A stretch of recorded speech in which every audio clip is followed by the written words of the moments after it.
Hello and welcome to the dungeon. I'm your host Rob.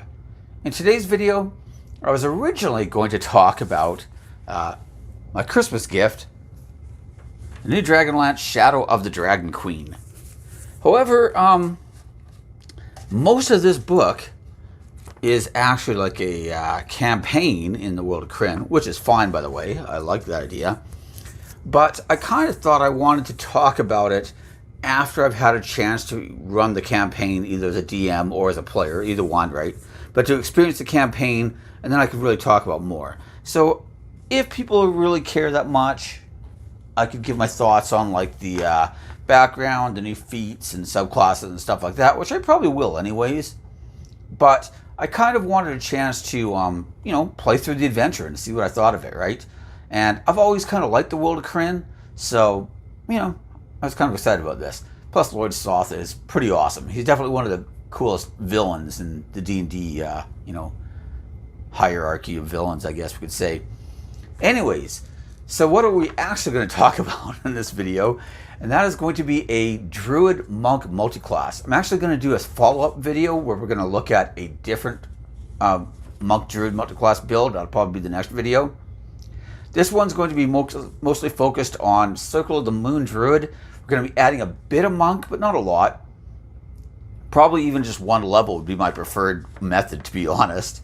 And then the idea is that we're going to be mostly using that when we're animal shaped, so we can get the unarmored defense of the monk, plus the improved movement speed. That never hurts either, of course. And, with those two things, we're mostly just going to shape change for most of our career, and just have extra armor equal to our wisdom bonus. Nothing wrong with that. Now, we could take more levels of monk. We will look at that as well. But one thing we tend to find with the Circle of the Moon Druid is that we're really, really strong at lower levels, and then we tend to start lagging, and our animal shapes aren't really scaling particularly well. And so, we start just spending more and more time in caster form, unless we finally get to like 18th plus level, at which point we can now cast spells while we are wild shaped, which means that we might as well just permanently be wild shaped, right? Nothing wrong with that. And one level of monk will still allow us to do all this stuff. It just means we're going to be getting that ability at level 19 probably instead. And it means that we get CR3 creatures at Druid level 9. We're probably going to be character level 10 would be the rough idea, right? So my idea would be to take 2 levels of Druid, then take the 1 level of Monk, but you don't have to do it that way. In fact, one thing that's nice about this is that you could just come to it, maybe you decide I want to play my, Circle of the Moon Druid, I want to do my wild shaping and that kind of stuff. Then you start getting to like level 6 and 7 and 8, and you start finding that your shapes just aren't holding up as well in combat. And you're like, you know what, maybe now I'll grab my 1 level of Monk. I think that's perfectly fine too. There's no real, right or wrong way to do it. Now, as for why I only want 1 level of Monk, that's mostly just because I don't want to delay all the Druid stuff that much. 1 level of Monk is going to give me unarmored defense. That's going to allow me to add my wisdom bonus to my armor class in any form I'm in. Human form, my animal forms, doesn't matter, right? As long as I'm not wearing armor. And because my intelligence, wisdom, and charisma come with me into any beast form, this is actually going to be a big boost of armor class. If you look at like the Barbarian, for example, who also has an unarmored defense ability, and I've actually done a video on them as well, the Moon Druid Barbarian multiclass, although it's an older video at this point. One problem we have there sometimes is that because it's our constitution, when we shape change, our constitution actually takes whatever the animal form we're in for its ability score. So we could be looking at a +0 potentially, no matter how high our constitution is, right? Maybe a +1, +2, that's pretty common. But, if I've got a really high constitution, it's just really not benefiting me as much when I'm wild shaped. I mean, there's some benefit there, but it's just not as big as it probably would be if I was a monk. Now, granted, the monk isn't getting the ability to rage, and, that's kind of a big deal. But, we'll leave that aside right now. This is a video where we're trying to, boost monks up a little bit and talk about the good sides, not trash them like we so often do. But Monk is giving us 10 feet of movement speed more too, which is also a really nice thing, right? One of the problems we tend to have when we're shape-shifted as a Moon Druid is that if we get focused especially, those hit points can go down really fast because our armor class in most beast forms is just absolute garbage.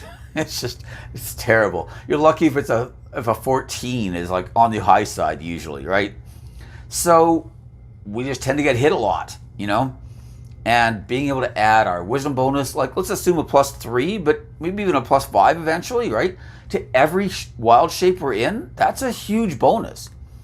So anyways, I also want to be able to do things like, you know, get my attacks counting as magical attacks, which I'm not getting until Druid level 6.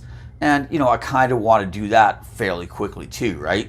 So, like I said, this is why I might want to go to Druid 6, then grab my 1 level Monk, or I might want the 1 level Monk earlier on. I think either one's okay, but I don't really want to take a lot of Monk necessarily. Now, despite just saying that, if you want to take more Monk, I do have a few suggestions. I probably, like level 2 does give you key points and then, you know, things like Flurry of Blows, right? But I'd probably go to level 3 in that case and grab a subclass. And by the way, you could grab your like 6 levels of Druid, plus, you know, your 1 level Monk, and then decide maybe I want a couple more Monk and then go back to Druid all the rest of the way. That is a possibility. Just remember though that if your campaign does go to extremely high level, you're not going to get your ability to cast spells while shape changed. That's kind of a big deal. You're also, if you have 3 levels of Monk, that means you'd only cap out at 17 levels of Druid, so you wouldn't get CR6 beasts, which, you know, may not matter if your campaign, if it goes that high, but, you know, if it does, that kind of sucks too to lose out on that, you know? I mean, you can be a mammoth casting spells, right? That sounds awesome, actually. Anyways, so out of the Monk subclasses, though, I did see a couple that stood out.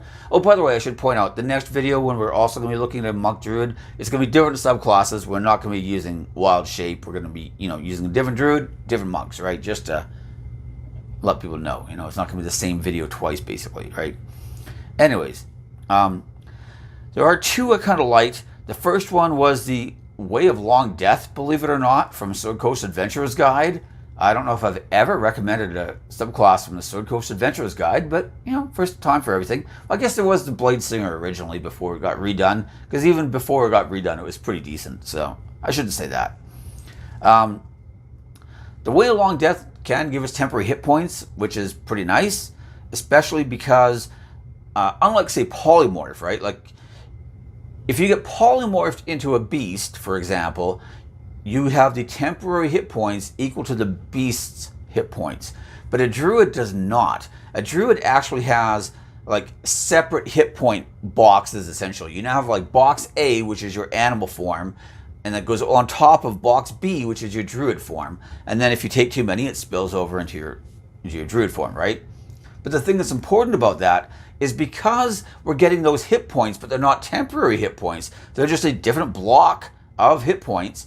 It means that we could get things like temporary hit points on top of those and give our animal form even more durability, which is really good. Now, with, you know, things like Twilight Domain Clerics, or, you know, even an Artificer perhaps with a hit point turret, those things tend to just be way better options, to be honest. But, you know, if you don't have those, I think this is a decent substitute, although I'm not sure it's good enough to take 3 levels of Monk. The other one, though, that I would maybe consider would be the Astral Self Monk, because at level 3 we get our Ghost Arms, and those actually use Wisdom to attack with, and we could grapple with them, which a lot of our animal forms may not have a grappling attack, so that could be kind of cool, right? Maybe I want that. They also count as magical, which is pretty nice as well, right? I will warn people as well, though, because if we're going to level 3, we're probably wanting like Flurry of Blows and stuff like that, right? Rules as written. The attack action and the multi-attack that some animals have or monsters have are not actually the same thing. Multi-attack is not extra attack either. It's its own separate entity. And it's actually not the attack action. So if a monster multi-attacks you, it's actually taking an action which is not the attack action, that just lets it attack multiple times. What a nightmare. Personally, as a dungeon master, I wouldn't care. I'd probably just take pity on you for playing a monk and I'd just let you do it. But rules as written, if your shape change form has multi-attack, you couldn't actually flurry of blows off that, because flurry of blows triggers if you take the attack action. So you could still do it though if you have a beast form which only has one attack, and or only uses one attack, and then you could just choose one with a powerful attack, like maybe a poison attack or something like along those lines, right? And then you can flurry of blows off that still. And like I said, I probably wouldn't care if I was the dungeon master, but rules as written, that is the way it's supposed to work. Is multi-attack, extra attack, not the same thing. And also not the attack action in the case of multi-attack. What a nightmare. Anyways, that's also another reason why I might not care about going all the way to level 3 monk, right? So, as for our different animal forms, obviously, just like everyone else, we are going to be restricted on whether or not we can have a swim speed or a fly speed or whatever else, depending on our levels. But as a Moon Druid, we do tend to do better with that than most other classes, right? Or most other Druids, I should say. Our ability to change shapes is actually pretty strong in our case. I mean, for one thing, it's only using a bonus action. That alone is pretty nice, allowing us to still attack, right? So, level 2, though, we've got no fly, no swim, and we're limited to CR 1 or less creatures. At level 4, we still have no fly, but we can get a swim speed, and we also unlock CR 2 creatures. This is Druid levels, by the way, right? I don't know how many monk levels you're taking or when you're taking them. So if I say level 4, I mean Druid 4. Or if I say 6, I mean Druid 6 for purposes of this section, right? Sorry, level 6 we get CR 2 creatures, not level 4, sorry. And we can still swim. Level 8, we get a fly speed. Level 9, we're getting CR 3 creatures. Level 12, we get CR 4. Level 15, CR 5. And if we get to 18, then CR 6. Unfortunately, we do find, though, at level 8, when we first get creatures with the fly speed, that we don't have a lot of strong options.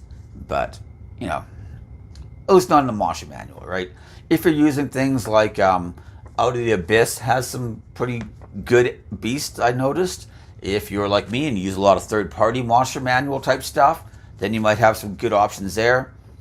A lot of the adventures, actually even published by Wizards, have things like, if it's a, jungle adventure, that'll have a bunch of weird jungle creatures, right? Or if it's an Arctic adventure, you might have like, ice, I think they have an ice spider. That was a bad example. But anyways, you'll get like ice spiders or ice scorpions or whatever other variant they want to use, right? So often those can be more powerful than their Masha manual equivalents. So if your DM allows it, try to sneak some of those in, I say. Anyways, I didn't write down all of them, but I did want to give people some decent samples just going through the Masha manual of different beasts in the different CR ranges, right? So when you've got a CR 1 or less, I tend to like the dire wolf, the brown bear, and the giant hyena is actually not too bad either. Once you have a swimming speed, giant octopus becomes a decent option, but again, that isn't available immediately, right? CR2, we've got the cave bear. The giant constrictor snake can actually be pretty good. I can't remember what level we unlocked the giant toad. I didn't write it down, but I should have, because it has a swallow attack that's actually pretty decent. I can't believe I didn't put it on my list here. Anyways, the giant elk has a charge attack that can knock things prone. That could be okay. The hunter shark, obviously, if we want something with a swim speed, that's not a bad choice. The polar bear and the rhino are also pretty decent choices as well, of course. CR3, the giant scorpion, obviously the poison attack, good thing. The killer whale, yes, that's right. Those are the only two that really stood out to me, whatever. At CR4, though, the elephant is quite a nice choice. Does pretty good damage and, of course, has a, nice trample attack, right? CR5, we get the giant crocodile, the giant shark, and the triceratops. So if you needed something on land, that's probably the one to go with, I think. Well, I guess the crocodile can go on land too, but, whatever. And then at CR6, the only beast in the monster manual is the mammoth. But like I said, if you're using Volos and some of these other books, I don't want to go through every one because there's so many these days, right? I just wanted to give people some, ideas of what was potentially out there, right? Anyways, in general, I really like the Circle of the Moon Druid. I think the Circle of the Moon Druid is very, very unique because it's the only one that really just embraces the shape-shifting wild shape idea, and it just makes it different than all the other druids to play, I mean, with most of the druids, sure, you've got maybe a focus here or a focus there, whatever, right? But at the end of the day, your spellcaster, it's, you're doing nature-type spellcasting, whatever, right? Whereas this is the only one where it's just like, yeah, I can be a spellcaster, but I could also be a giant crocodile, And maybe I just want to be a giant crocodile right now with magic teeth that can still hurt the monster, And I just think that it's a really, really cool subclass. I think that really, when I think of Druid, it's by far the most unique, and that to me just makes it probably the most interesting. I'm not saying it's the best necessarily, but A, it's up there, and B, it's just such a different experience playing a Moon Druid compared to pretty much any other form of Druid. And, I just kind of like that. And then, like I said, if you're able to add your wisdom bonus to your armor class in all your different animal forms and just make them so much better, then they're still looking really good, actually. So, anyways, I'm going to end this video here. That pretty much covers everything I wanted to talk about. If you're really, really interested in some of the different beast types, I would encourage you to talk to your DM, see what sources he's going to allow you to use, and then maybe just, maybe use this list as a starting point, and then maybe go from there, right? Like start adding some from Volos and some of the other books. Because the truth is that not all CR creatures of the same level are actually created equal, right? There's certain ones that are really, like the flying snake is a good example, right? It's only like a CR 1/4 or 1/8. I think it's a 1/8 actually, but it's actually not too bad. For its weight class, it definitely punches way above its weight. Now, would I use that instead of like a giant constrictor snake or something, or a giant scorpion or something? Probably not, right? But, still not bad. Anyways, that's everything for this video. Thank you for watching. Feel free to like, subscribe, ring the bell for notifications. Most importantly, leave me your comments in the comments section. And happy holidays, everybody. Hopefully your holidays were a good one. Everybody got sweet Christmas presents or whatever else it happens to be that you believe in. Or don't believe in anything. That's fine. Just get presents anyways, because, why not, right? Anyways, I look forward to reading everybody's comments, and I'll see you next time. Thanks. Bye.